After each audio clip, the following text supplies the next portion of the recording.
ఓం సాయిరామ్. బాబా భక్తులందరికీ కూడా నమస్కారం అండి. అందరూ కూడా సుఖంగా సంతోషంగా ఎప్పుడూ కూడా ఆనందంగా ఉండాలి అని చెప్పి బాబాగారి తరపున నేను కూడా మనస్ఫూర్తిగా కోరుకుంటున్నాను. ఈరోజు బాబాగారు అందించే సందేశం ఏంటి అంటే కనుక, తల్లి ఎన్నోసార్లు హెచ్చరించాను, ఇప్పటికైనా తెలుసుకో తల్లి, ఇప్పుడైనా నా మాట విను, వినకపోతే నిజంగా నీ కర్మే అవుతుంది తల్లి, నేను కూడా నిన్ను కాపాడలేనమ్మా అని చెప్పి ఏదో ఒక తెలియని సందేశాన్ని ఈరోజు బాబాగారు మనకి అందించాలి అనుకుంటున్నారండి.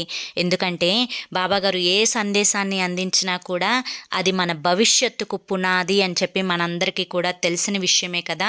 మరి ఎవరైతే బాబాగారి సందేశం వినాలి అనుకుంటున్నారో వాళ్ళందరూ కూడా కింద మీకు at the date of Sai పిలుపు అని చెప్పి ఛానల్ నేమ్ కనిపిస్తుంది కదండి.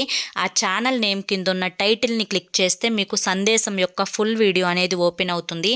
అక్కడ బాబాగారి యొక్క సందేశాన్ని పూర్తిగా తెలుసుకోండి.